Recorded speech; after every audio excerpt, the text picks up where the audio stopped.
et du représentant de l'ambassade d'Allemagne. Monsieur l'ambassadeur de Brinon, ayant à ses côtés Monsieur de Lesdin et le représentant du nonce apostolique en France, procède à l'ouverture solennelle. Ainsi, l'exposition de la France européenne est un acte de foi et un acte d'énergie. Nous entendons prouver que la France est prête à fournir volontairement sa contribution au monde qui s'édifie, et nous mettons simplement sous les yeux le principal de son apport.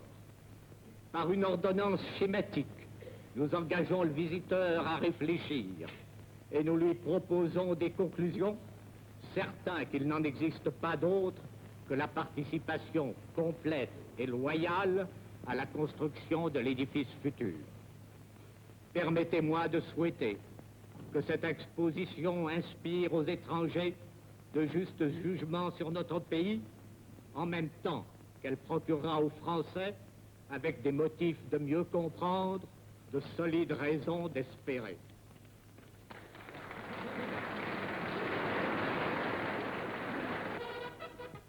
Le cortège officiel parcourt les stands de cette manifestation, la plus importante des expositions que Paris ait connue depuis 1937.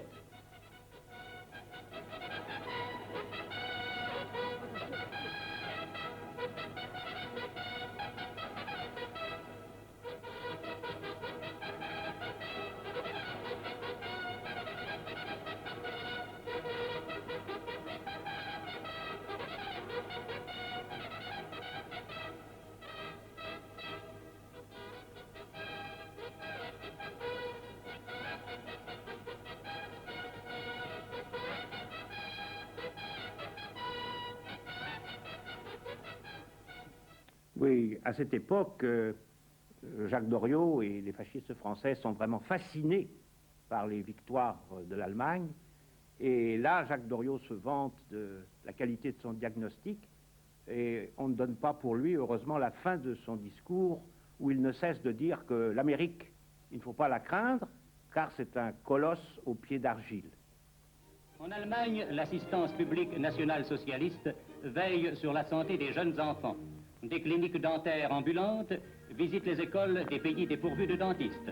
Consultations et traitements éventuels sont effectués gratuitement pour les jeunes patients.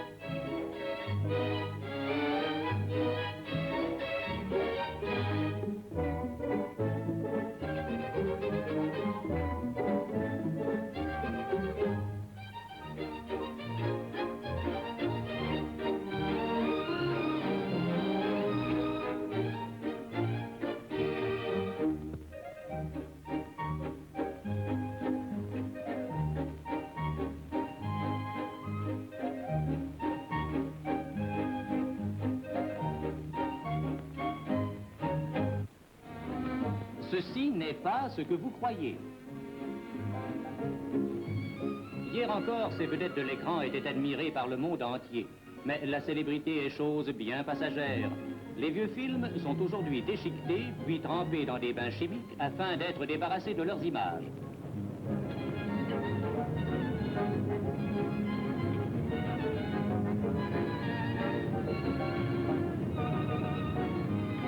La pellicule est ensuite fondue.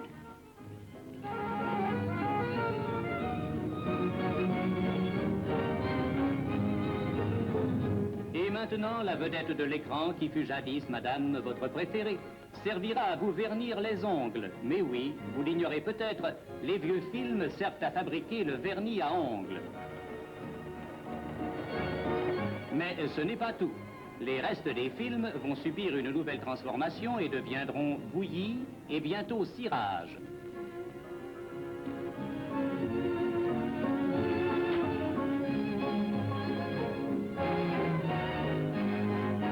Si vous avez de l'imagination, monsieur, vous devinerez peut-être sur le brillant de vos chaussures le sourire de celle qui vous fit rêver quelquefois.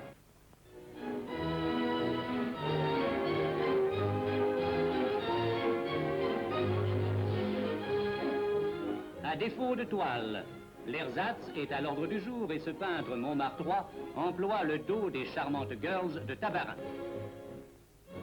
Fantaisie de Rapin.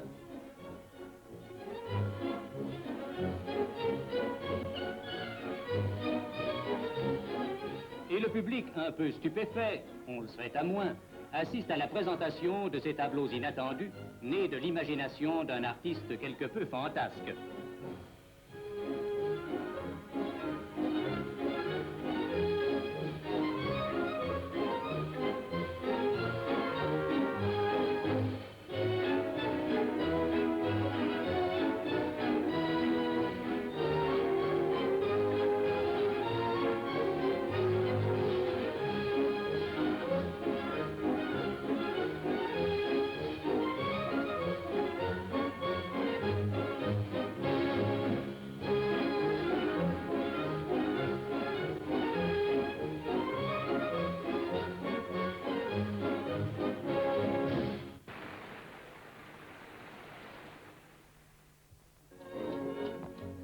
Le maître du Nant ne confectionne pas ses fins et longs copeaux pour quelques applications sur ses lacs aux reflets profonds, mais bien pour une grande modiste parisienne.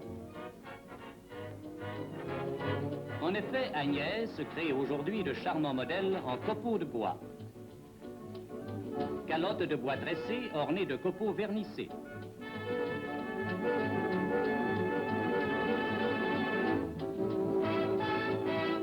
Grâce à cette ingéniosité bien parisienne, des modèles aussi jolis qu'imprévus naissent, madame, pour votre fantaisie.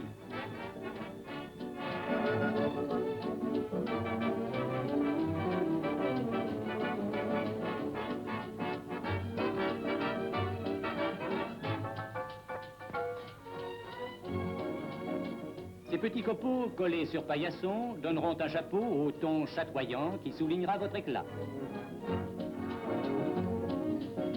Le domaine de l'ersatz est illimité. Entre autres nouveautés, voici des chapeaux en tissu de verre filé aux clairs reflets colorés. Mais la dernière trouvaille de Paris, c'est le bas de soie sans soie. Il s'agit tout simplement, mesdames, de vous teindre les jambes. C'est facile et pratique. Il suffisait d'y penser. Et déjà, vos élégantes ont remplacé la jarretière par le pinceau. Mais peut-être, monsieur, attendez-vous en souriant le premier bain. Erreur, le bas peint résiste à l'eau, ne déteint pas. Et qui plus est, Elisabeth Arden le garantit indémaillable.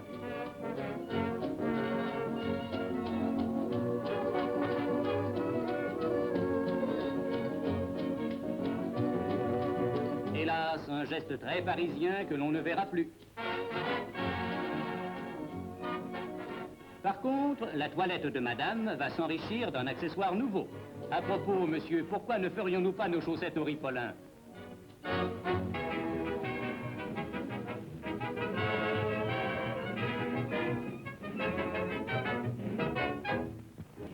Paris.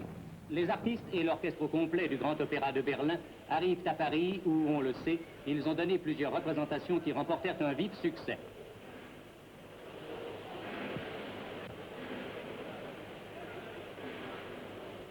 Peu après, Madame Winifred Wagner arrivait à son tour dans la capitale, où elle était reçue par le docteur Epting, directeur de l'Institut allemand. Madame Wagner devait également assister au cours de son séjour au grand concert symphonique donné au Palais de Chaillot, sous la direction de Monsieur Herbert von Karajan.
Paris.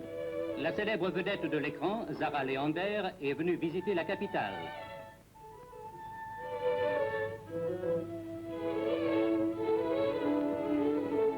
Les artistes parisiens, parmi lesquels on reconnaissait M. Jean Cocteau, Mme Cécile Sorel et M. Saint-Granier, ont accueilli la célèbre star au cours d'une cordiale réception organisée par Paris Midi au bar de Paris Soir.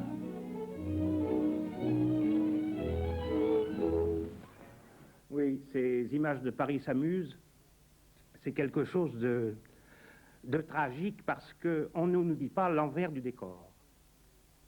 Et c'est le jour où le lieutenant d'Estendorf a été condamné à mort, le premier gaulliste français. Il y a également dans le Nord 40 femmes arrêtées après une grève de mineurs. Et ça, jamais on ne nous le dira. Il faudra attendre des années pour qu'on le sache. Sur le front d'Afrique, le fort de Capuzzo dans le golfe de Soloum, les troupes britanniques résistèrent ici opiniâtrement. Soloum, en territoire égyptien, porte des traces de combats violents. Les prisonniers anglais, les voitures et les armes d'une formation motorisée britannique. Le général Garibaldi, commandant en chef les troupes italiennes en Afrique du Nord, va décorer le général Rommel.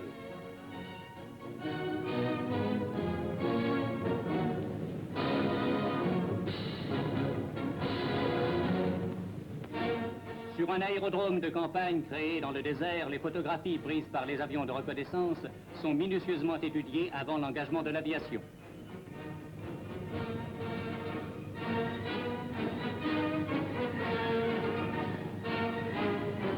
Des avions de chasse et des formations de combat prennent l'air afin d'attaquer des colonnes ennemies qui viennent d'être signalées.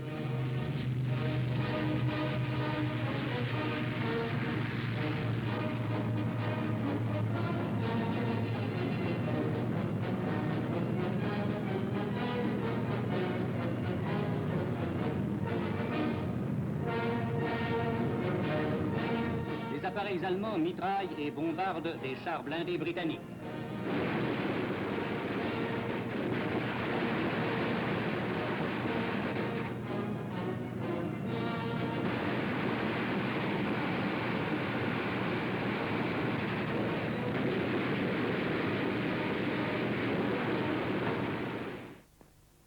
En Grèce, maintenant, avec les chasseurs parachutistes.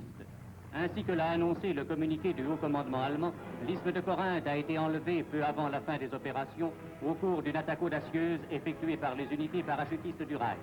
C'est un moyen analogue, rappelons-le, qui vient d'être employé au cours de la prise de l'île de Crète.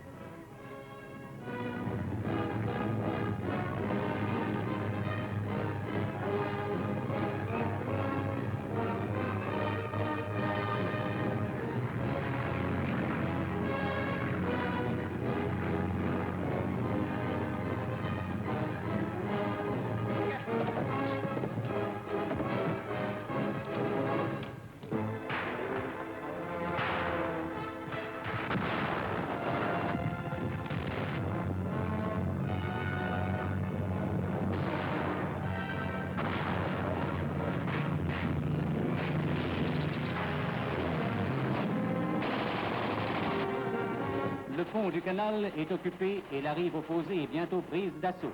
Le but est atteint.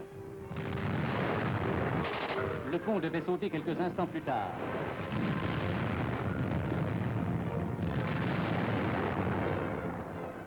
Le canal de Corinthe, le pont s'est abîmé dans le lit du canal.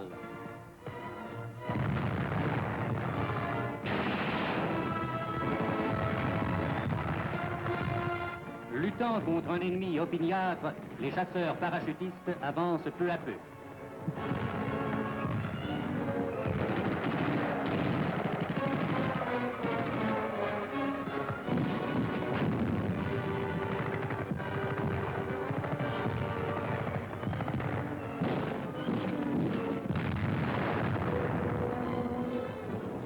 Prisonniers anglais. L'ennemi en retraite a abandonné des dossiers de la plus haute importance contenant des ordres secrets du haut commandement britannique.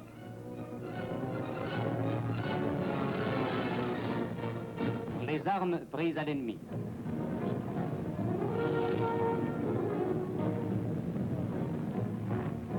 Les prisonniers, parmi lesquels des Grecs, des Australiens et des Néo-Zélandais.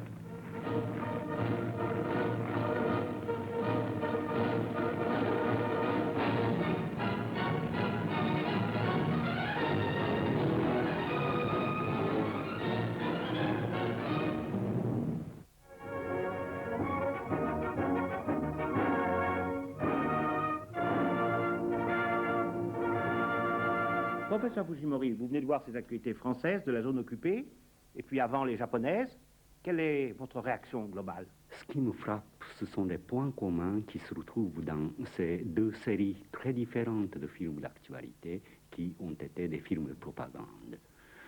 Hormis le fait que ce sont des films de propagande, il y a un point commun, c'est que toutes les deux séries essayent de présenter la vie comme si cela allait bien, dans le meilleur des mondes, aussi bien dans le pays que dans les territoires occupés. Et moi, personnellement, je ne peux pas m'empêcher de penser aux douleurs, aux morts et aux malaises sociales vraiment indescriptibles qui régnaient à l'époque. À mon avis, c'était la pire époque dans les deux régions. Eh bien, professeur Fujimori, je crois que nous avons eu les mêmes réactions et les mêmes sentiments devant cette période tragique, et je vous remercie de votre témoignage.